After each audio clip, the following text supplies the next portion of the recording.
السلام علیکم ورحمۃ اللہ وبرکاتہ۔ حدیث نمبر 5569، صحیح بخاری۔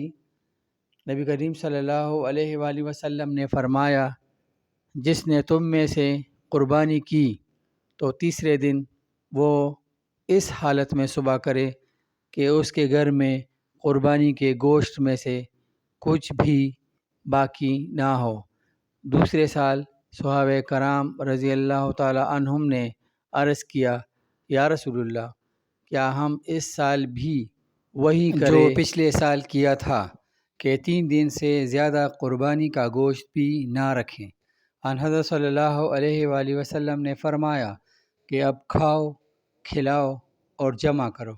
پچھلے سال تو چونکہ لوگ تنگی میں مبتلا تھے، اس لیے میں نے چاہا کہ تم لوگوں کی مشکلات میں ان کی مدد کرو۔